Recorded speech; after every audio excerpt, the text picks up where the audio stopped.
first speaker, I'd like to introduce the CEO and co-founder of Datavid, Balvinder Dang. Balvinder is a distinguished technical leader with a strong focus on semantics and XML technologies. His skills include architecting data platforms, metadata repositories, and semantic intelligence solutions. And today he'll be discussing the power of knowledge graphs and AI in turning data into actionable intelligence. So please give a hand to Balvinder. Thank you, Andrew, and thank you everybody for choosing this talk over the other talks that are going on. So welcome to all of you.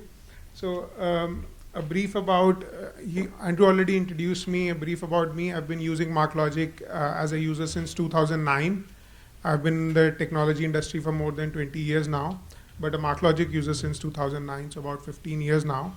And built many applications for large publishing companies and financial industry. I worked on the BBC use case that was being showcased there, and many different implementations of MarkLogic.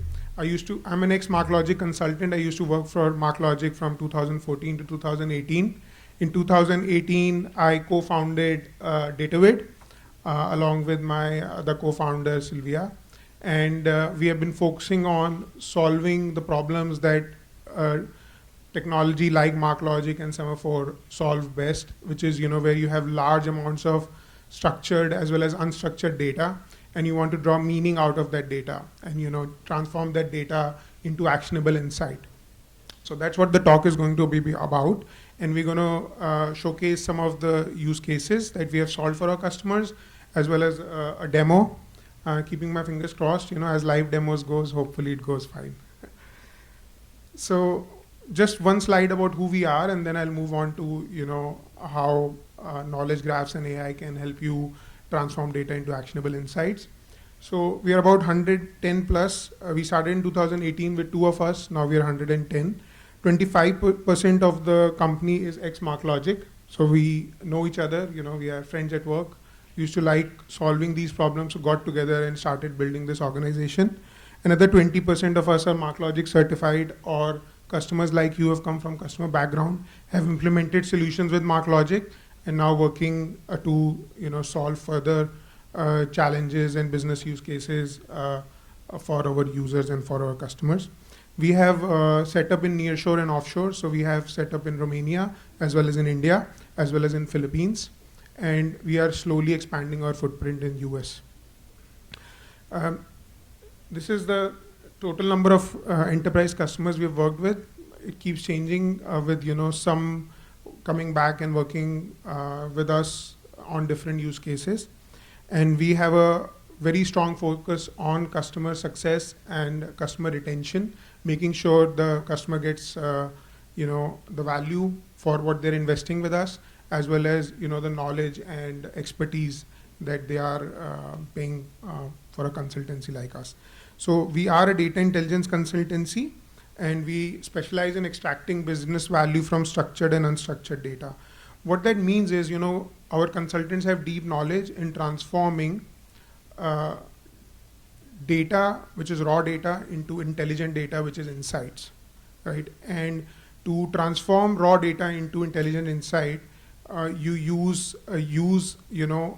proven products like MarkLogic, like Semaphore, which can help you really extract value out of your data quickly.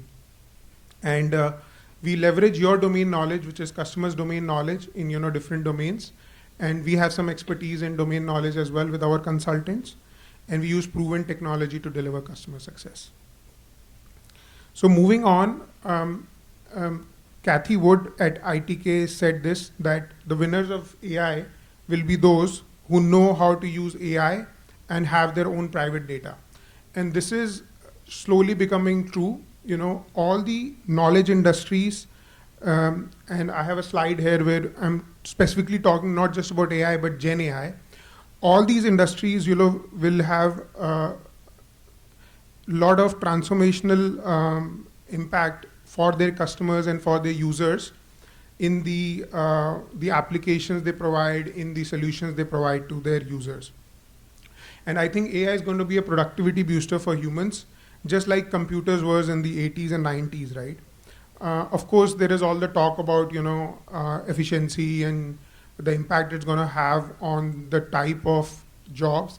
That is true, but I think it will be a tool for the humans more than anything else. So I've listed some of the examples of how Gen AI will be helpful in different industries.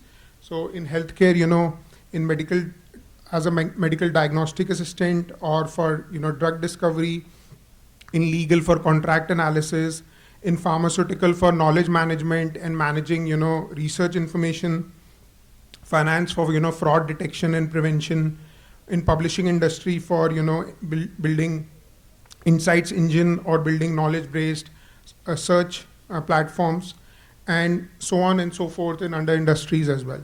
And we as Datavid have been working with 3 or 4 of these industry verticals with our customers in implementing these kinds of solutions. And I'll be talking about 2 different industry verticals. One is in pharmaceutical and the other will be in publishing. And actually within life sciences, there are 2 use cases we're going to talk about. So pharma and agri-tech, and the third one will be on publishing.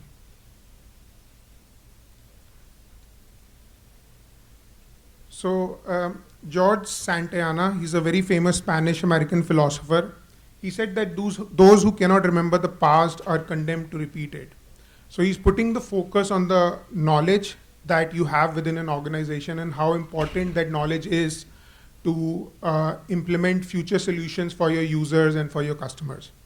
And John Bernal, who's a famous scientist who discovered X-ray and did a lot of research in molecular biology, said that knowledge that is not being used for winning of further knowledge does not even remain. It decays and disappears. So I think it is important for us, for the future generation, being able to preserve this knowledge, being able to learn from this knowledge, and being able to build systems that last, right? So I was on a trip with my family to Italy recently, and we went to Rome.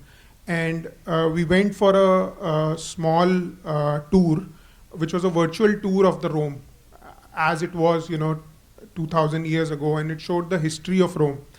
And that virtual reality, augmented reality kind of use case, they showcased a film about, how Rome was discovered. It was a hilltop, and there were 5 villages, and how, it's later became Rome. And they showed us in that video that using augmented reality, the architecture that was built during the time, the Pantheon and the various, historic sites which were there. Currently, there are only few remains of that, and you cannot visualize what actually it was, but that was, physical architecture, and it's difficult to preserve. And I think there have been so many wars and so many, dynasties that have fought with each other. So the physical infrastructure was not being retained. But in terms of the digital infrastructure, I think we have enough advances in technology now that hopefully we'll be able to retain the knowledge and retain the power and utilize this knowledge for the future generations to come. So I'm going to specifically talk about the challenges in the life science industry and how users within an R&D setting or a research R&D departments of a life science organization, what are the challenges they face and what are the problems they're facing. So the scientific complexity, so let's take an example of, like an agri-tech company like Syngenta or a pharmaceutical company like, Roche. Their R&D departments have to, deal with a lot of scientific complexity when they're trying to find new molecules for drug discovery or new active ingredients for, producing new kinds of ingredients for improving the crop protection or improving the yields of the crops. And the regulatory complexity is also increasing. And there is large focus on doing things quickly, doing research faster, getting products out in the market faster. And there's too much volume and too much research material that is there out in the domain. How can the scientists get, all the data that is already out there, all the research that they've already done, within their organization, as well as all the research that is happening outside the organization by other organizations as well. And a lot of this data is in public domain. And it is no longer manageable by subject matter experts. So there is, there is no digital archaeology where people can dig back and say, okay, I'm interested in a particular type of molecule or particular type of active ingredient. How can I find information about it? What research we have done internally within the organization, what research was done maybe by other organizations available in the public domain. And this results in, poor decision making. Now, you have not looked at your existing information that is already there, maybe logged into documents, maybe logged into different, archives, and there's no time to drive innovation, leading to missed opportunities. So one of the use cases that I'm going to talk later about is for Syngenta, which is an agri-tech company, and how we help them build a system using a knowledge graph or a better, what we call a cognitive search platform that helps their R&D scientists in improving their day-to-day, improving and providing them productivity in terms of how they can quickly find information and focus on research. Now, a solution to this challenge, the challenges that I spoke about in the previous slide, is making knowledge discovery easier. Because if we can make knowledge discovery easier, that will lead to innovation. And how we can lower the energy that is required to transform the data into insight. An insight is something which is useful for, let's say, an example, an R&D scientist or a user who's trying to find some information, and instead of going through vast amounts of data, if they can get the relevant information that they need. And we can already see with, LLMs and ChatGPT and Google search that they allow you to, search across the internet, right, and find information. But the LLMs will help you go one step further if you are able to implement those LLMs properly on top of your private data, as what Kathy Wood said, right? So you all have private data within your enterprise, and how you can monetize it, leverage it, how you can implement AI on top of it to make it easier to find insights from that data. So a framework to solving this problem is, having a system or a platform which allows you to connect any type of data in any format, right? This is where the multi-model capabilities of MarkLogic come into play. Data that is being generated by any kind of application, any kind of architecture, any kind of workflow, and being able to connect all this data. This is where we saw, in MarkLogic multi-model capability, MarkLogic's Data Hub platform, connecting all the data from various different sources. Then enriching this data, by creating new facts about the information that is already residing in the data, which is what we would call, fact extraction or classification, which is where you can use semaphore, which will help you find entities, find information which is within the data, and build a knowledge graph. And then the consumption side, you can visualize this knowledge graph. This knowledge graph lets you start from, a particular entity, and then drill down and see what are the relationship with other entities, and then also feed this kind of knowledge graph to an LLM to provide what we call, specialized UI for, chatbot interfaces like ChatGPT is. You can ask questions, it will give you answers, do quizzes. You can build cognitive search platforms. You can do better analytics and visualization. So let's say you're in a pharma company or a ag tech company, there's a lot of regulation. You need to submit regular reports on your trials or on your research to the regulators. So all that data, once transformed and enriched, can be used for analytics and reporting. And then, of course, in case of finance and banking domain, it allows you to provide, fact-based intelligence. So there are a lot of benefits of this framework, right? And there are a lot of data advantages you get once you put this kind of framework in place.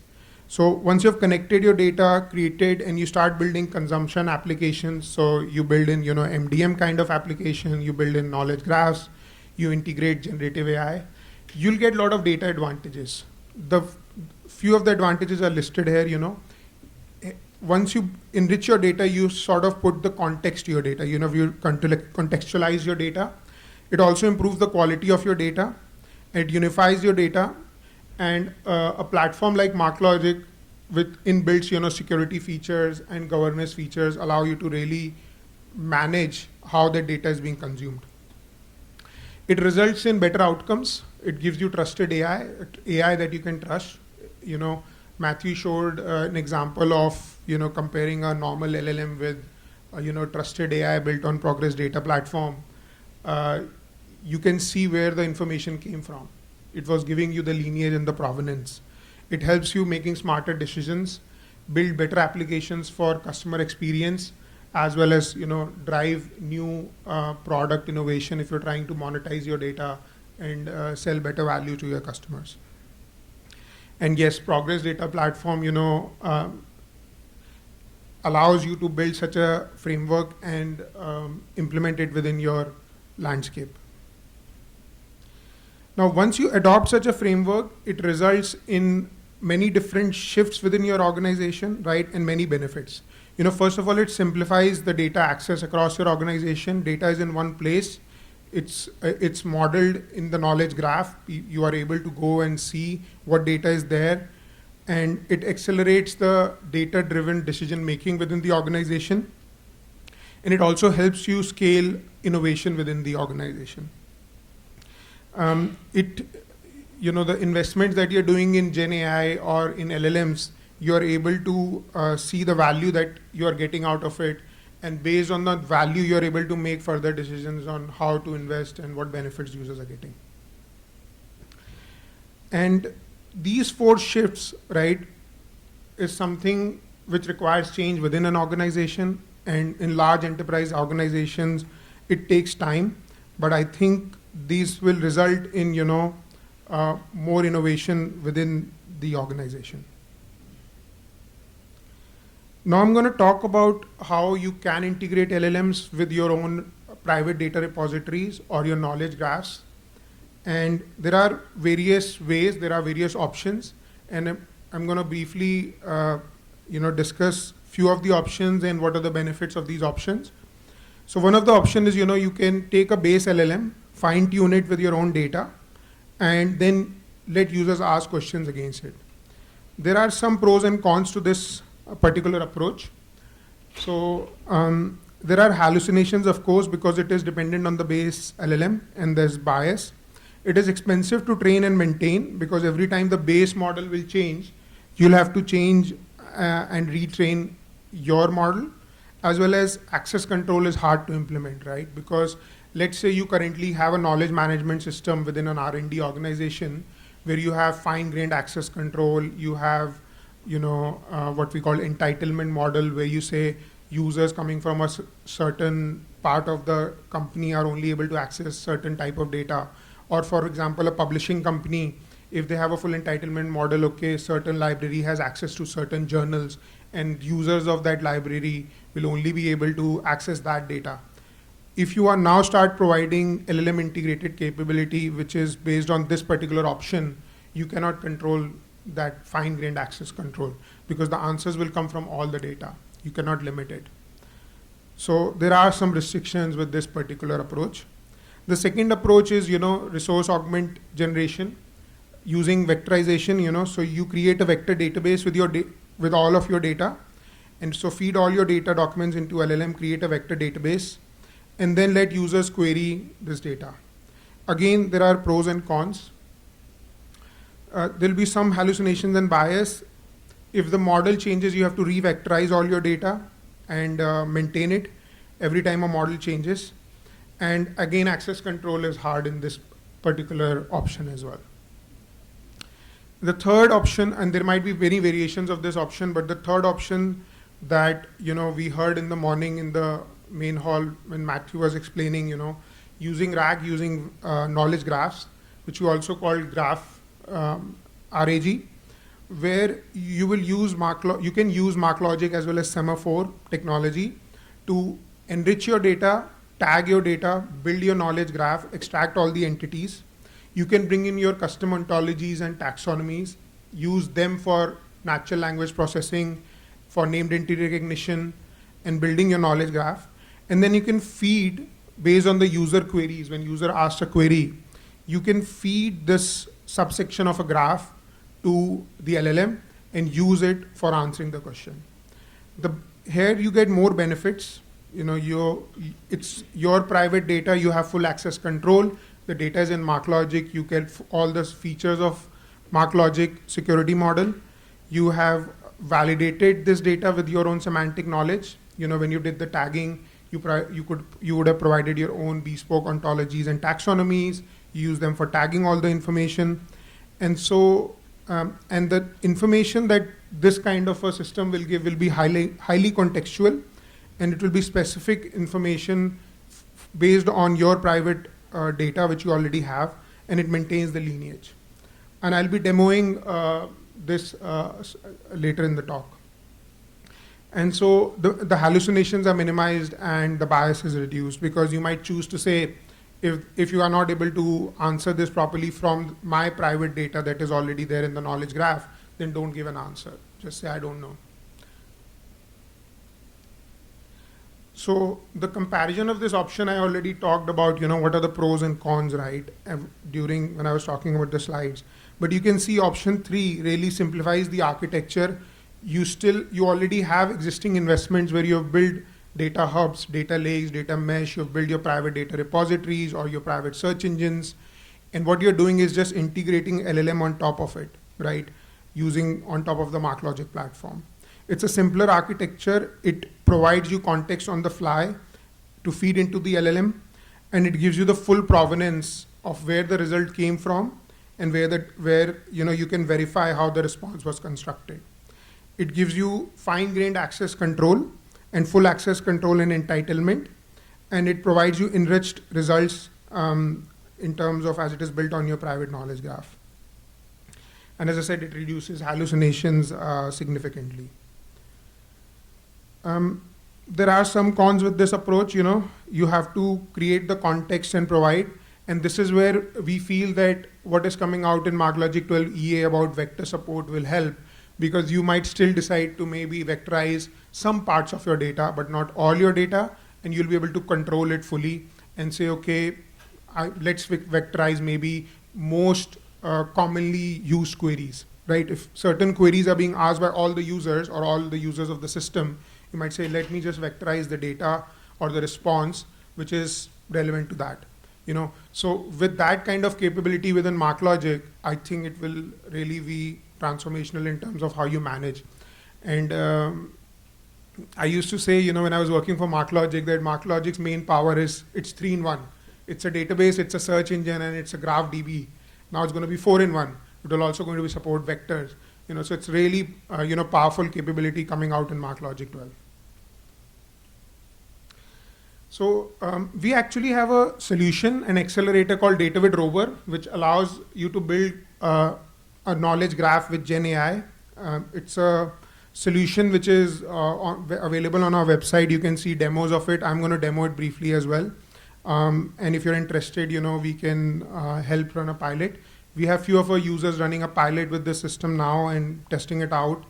And it is built on top of MarkLogic, integrates with Semaphore, and gives you all the power of using knowledge graphs with Gen AI. And the benefit is it comes with a lot of connectors out of the box. So your data might be in relational databases, in Salesforce, in SAP, in CRM systems. It comes with out of the box connectors to feed all the data. And once the data is ingested, harmonize the data and standardize it, and then enrich your data using your ontologies and taxonomy. As I said, it integrates fully. It is fully integrated with Semaphore. And you can bring in your own machine learning models with it, existing models for classification. It is built using API first, so you can plug in. It's a plug and play architecture, and then you can use it for consumption of data. Which is different use cases around discovery, knowledge discovery, and building analytics product. LLMs are coming into play in various aspects. You've already heard that Semaphore has LLM capability now. So it helps you, when you're creating your models to suggest terms and, do more with it. And it helps you with metadata and data curation. And of course, in the final delivery, you can build chatbot use cases, quiz use cases, or, I'll give you some practical examples. We are working with uh, a pharma company in building a chatbot where they're able to do, legal questionnaires, Q&A, or for compliance, or you might use it for, generating clinical reports faster. The value it provides to you as an organization, it accelerates the innovation, it increases the collaboration, you're able to share knowledge within the organization. It enhances the decision making. So for example, in an R&D organization where they're using the system, they're able to quickly get the information that they need.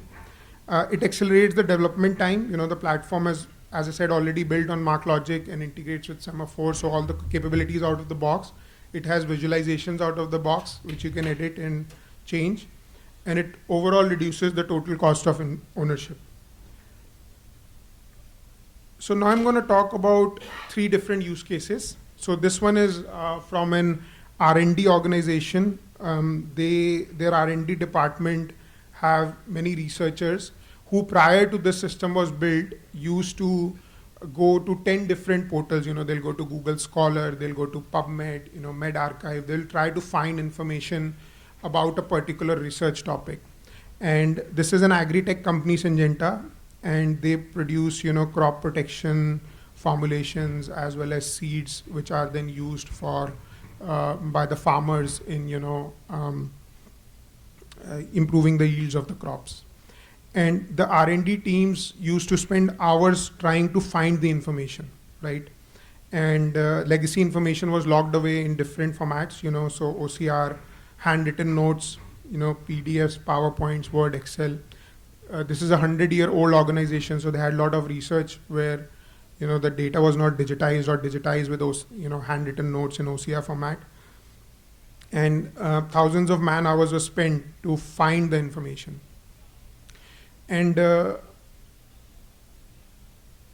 are again regulatory changes wherein, Environmental Protection Agency have ruled out that there'll be no further mammal testing by 2035.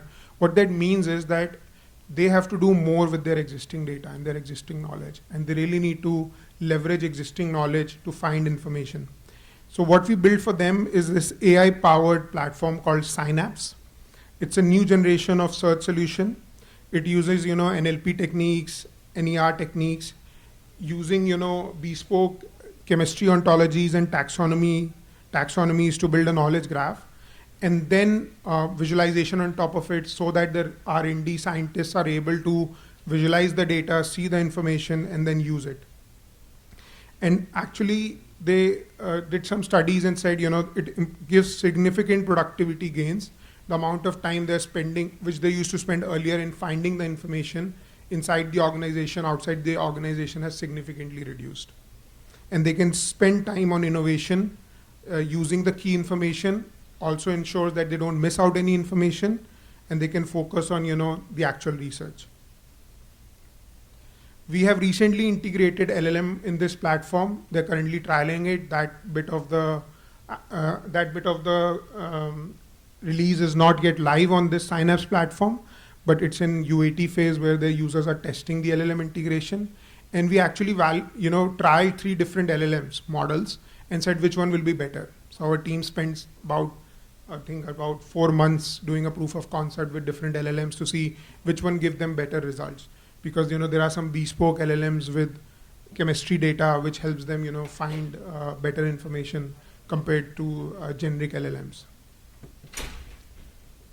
This is how the UI looks. I cannot do a live demo of this, but this is how the UI looks. So you'll see it's like a typical semantic search platform. User is searching for azoxystrobin, which is a chemical substance, and they are filtering the results on a particular document type. And it gives all the results and gives you a foam tree of the extracted concepts and the knowledge graph. And on the right, another type of visualization they built, which also gives you, uses a clustering algorithm to see what is the relation between different terms. Another use case is publishing. Research Insights Engine. This is a scientific publisher who built a cognitive AI platform.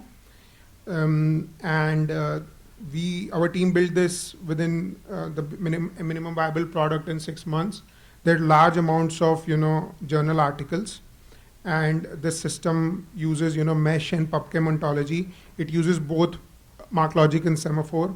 It allows them to provide new kinds of insights engine to their users.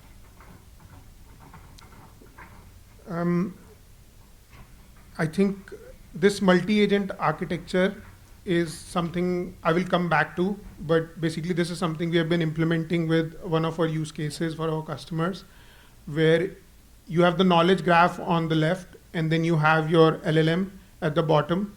How you can use LLMs, integrate LLMs. And the concept here is that you can parallelize, to improve the results and improve how it responds.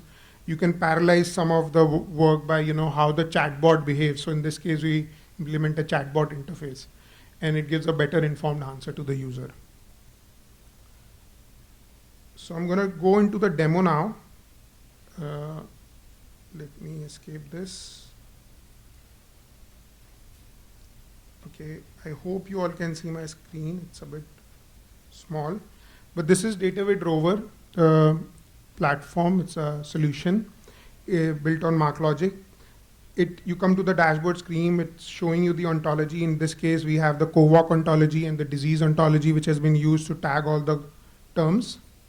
And when user comes to this UI, they can you see on the x-axis the different ontologies, and the y-axis are the other concepts from the ontologies. And the users can, R&D users can use this kind of a system when they are doing research and trying to find correlation between, cell and a disease or cell and a chemical entity. This uses publicly available medRxiv data, so articles from medRxiv, and it uses disease and co-work ontology for tagging all the information, which is what you're seeing on the UI here. And typical, search-based interface with facets and everything over here. And you can go to the content and you can see, these are articles which are about COVID research, and go within the articles and you can see the table of content and, what are the different information about. This particular demo has, Semaphore integrated and built on MarkLogic, as already said. You can, select all the terms and it shows you what are the different diseases, what are the different co-work terms it found within the article which are related to that. And there are some relations view and graph view, which also allows you to explore the relationships. And it also gives you provenance because it takes you to the article in medRxiv and says where this article came from. So it's a PDF article. So basically it's a demo of a, research R&D kind of application where researchers are trying to find information about COVID-19, building a knowledge graph using disease and co-work ontology and leveraging it further. We have LLM integrated here, so you can ask question here. We have different LLMs integrated here. So we have actually integrated the Llama platform. So it enables about 80 different models user can choose from, whichever model they want to enable. We are using Bedrock here. You can also have local LLM, which we are doing with one of the public sector departments in England, who are actually deploying a local LLM and testing this out. And you can ask question, from this chatbot, and it will use this information, these 18,000 articles that are indexed, and try to answer your question. Another demo is this demo, which is another pharmaceutical company who are trialing the Rover platform. And let me go to this use case. And this, let me go full screen. If it works, yeah, okay. This is a global pharma company. They are building, an LLM chatbot using their own compliance documents. Right. This is also built on top of MarkLogic using LLM technology. And so we built the knowledge graph for them. They loaded their policy documents. We use a taxonomy to extract the information. And then we built a chatbot, which is then being used to answer questions. Right. So if I go back quickly and give you a demo on this. So I was testing this earlier. Let me reset the conversation.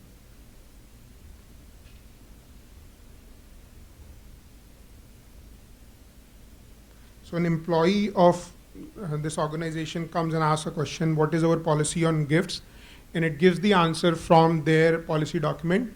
It also gives the full provenance of where the information came from. And you can see it's validating the resources from where the data came from, and it will give links to the policy document and actually to the exact page from where the answer came from. We have also built a slight enhancement to this now, which is a recent release. So you can say, okay, quiz me on GDPR.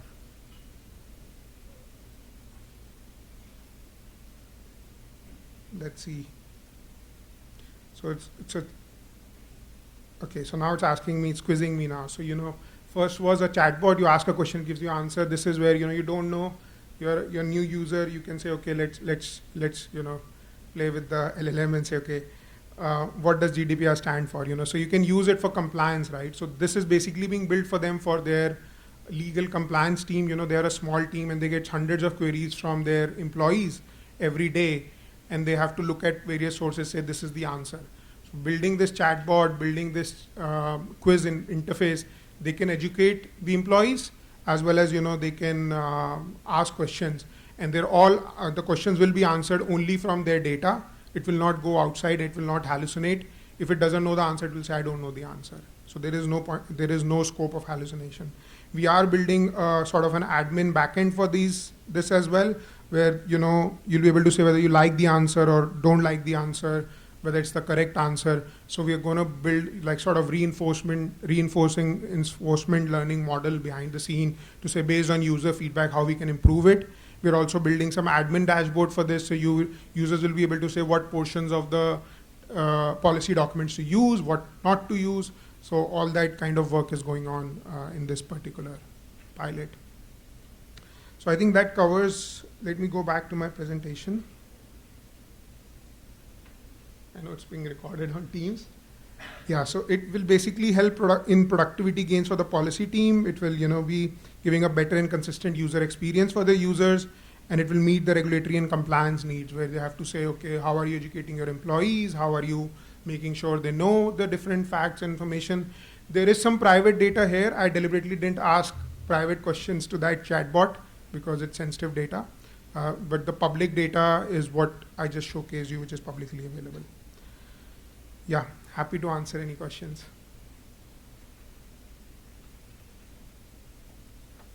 So it seems like Data River is incorporating MarkLogic.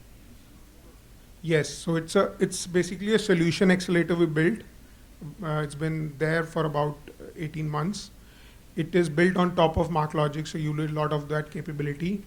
And it has integration with Semaphore. So which means like if you are curating your metadata in Semaphore, building your ontologies and taxonomies there, it has the connector already built in. So you can just click of a button, get your ontologies, taxonomies into Rover, use it for NLP, basically entity extraction and tagging, which is what I showed in that COVID demo.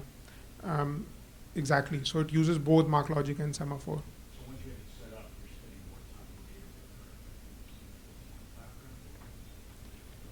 with Yeah. So Datavid Rover, it's like an accelerator, right? So I mean, you might not.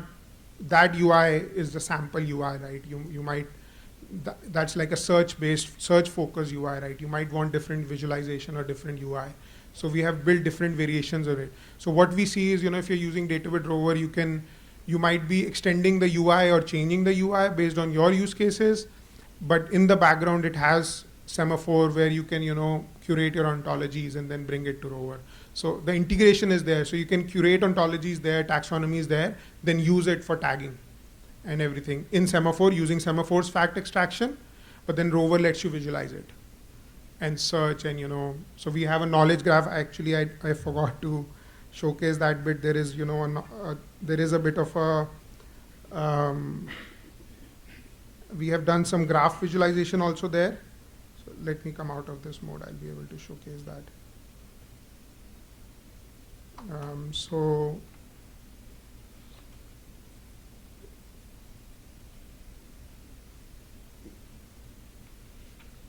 So let's say you are in a particular document, you want to see, okay, what are the different entities that have been extracted from this particular document. So then, it has graph visualization, it says, okay, from this policy document, what are the different things that I have extracted. So all that capability is built in. And again, as I said, we have integrated the Llama framework. So about 80 different models are supported already. So you can choose which LLM model you want to integrate with it, right? The one I showcased was using Claude, but you can use OpenAI. You can choose to host your local one.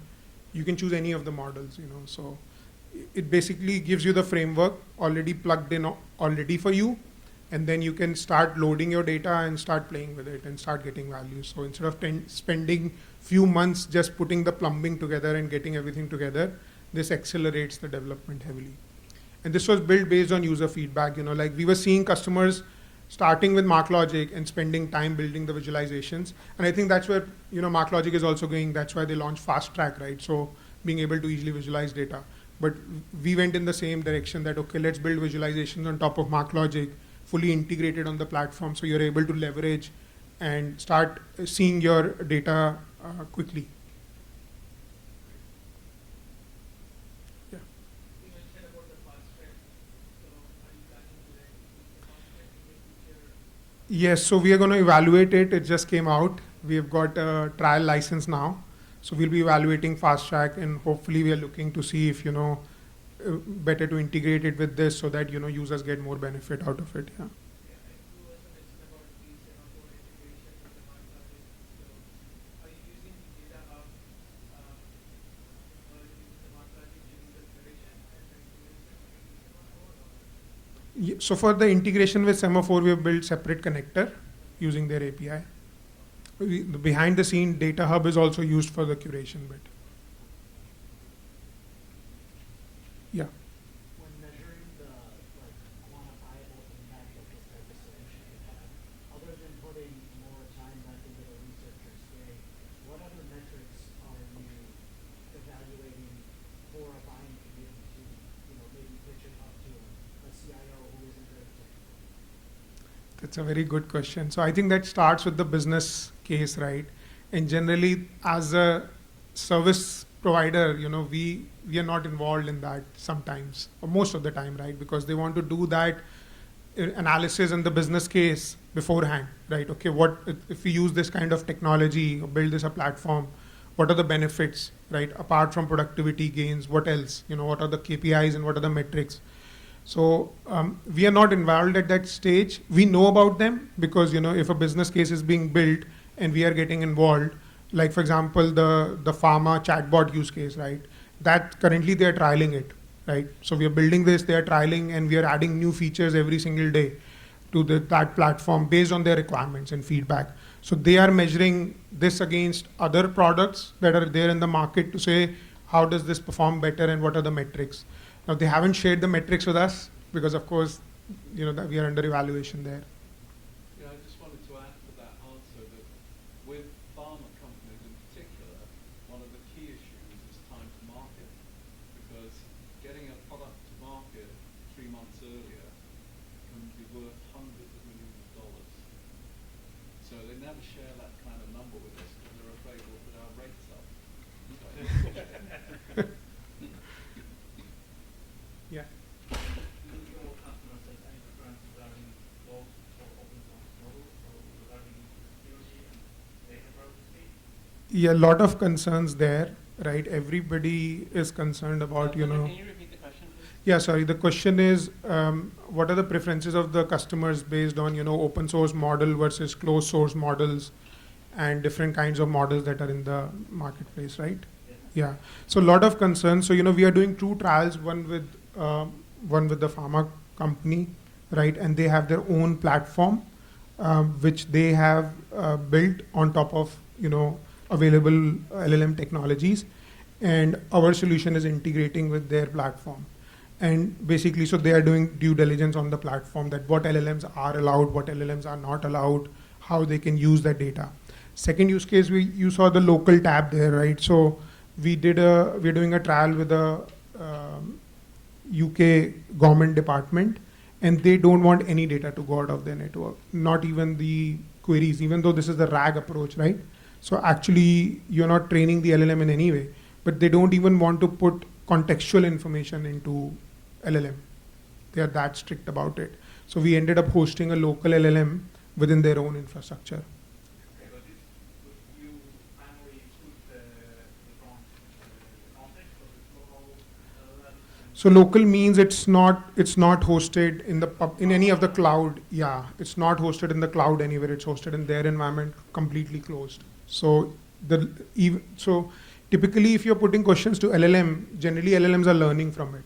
And then most of the LLM providers have given like a feature where you can switch off and say, please don't learn from my data because my data is private. But yeah, so some customers are saying, yes, please switch off. We don't want it to be trained on our data because that's our IP, right? Because if LLM is trained on it, later a release comes out, it's able to answer questions about that topic, right? So there are a lot of concerns. Most of the use cases we are doing, that option is definitely switched off. Don't let LLM learn from it unless you are uploading publicly available data, which is already there. And in some cases, then people are talking about, how you govern the output from the LLM.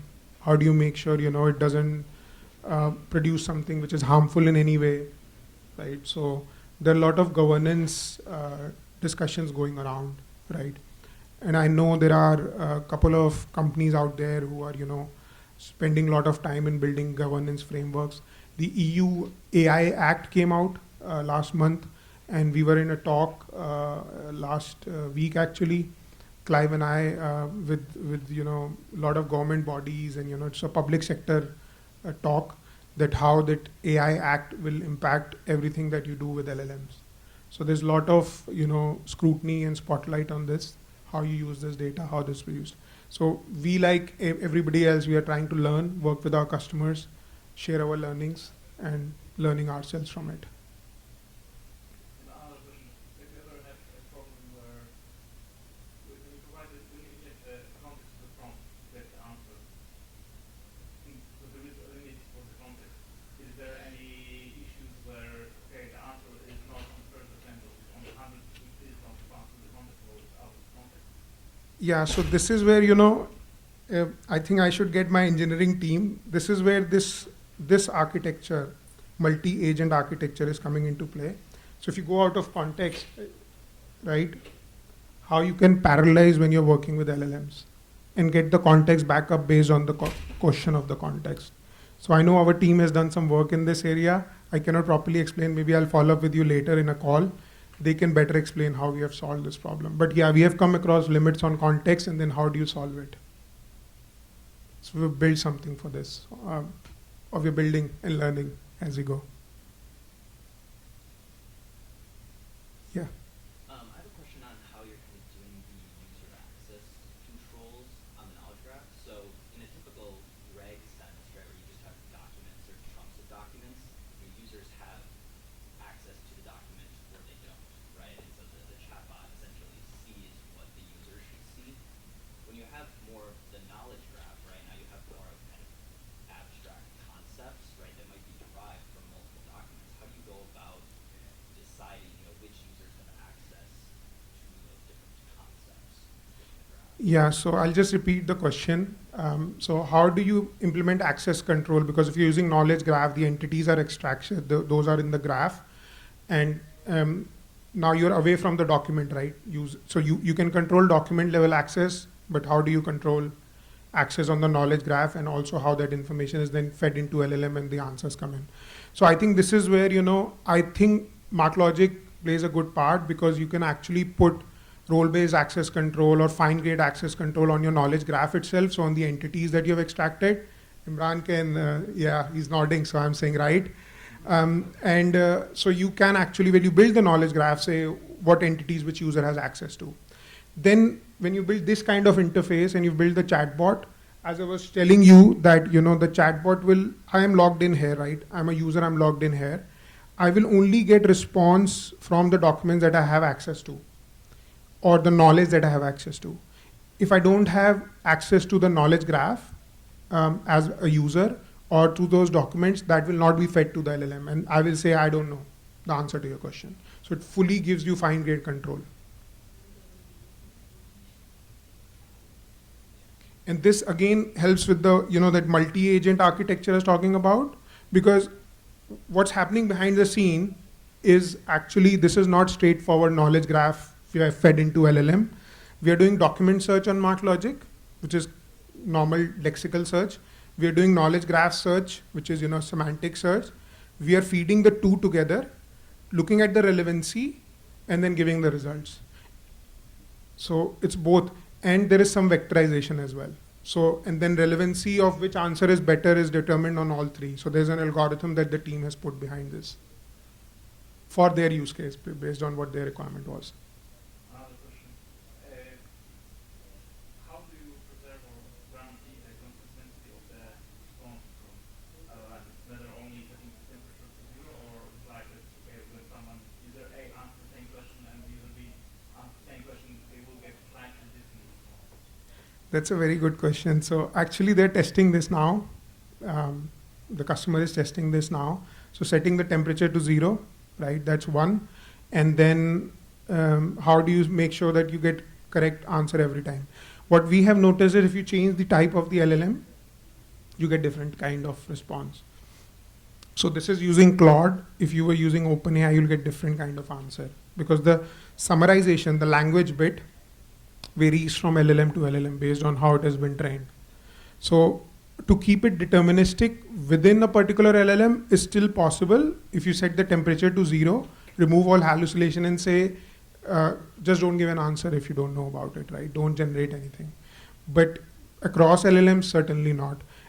Across versions of LLM, let's say Claude comes out with a new version, release every 3 months, 6 months, it will change. So that's the big challenge, right? So you'll have to bake this in with your own release cycle, your full CI/CD pipeline to say, like we used to do, good software practices, you'll put automated regression tests to say, this is the answer I'm getting with this version of the model. Now I'm going to upgrade to a new model version, right? I need to do my regression tests again. Have the answers changed significantly? If they have, do I need to do something about it? So.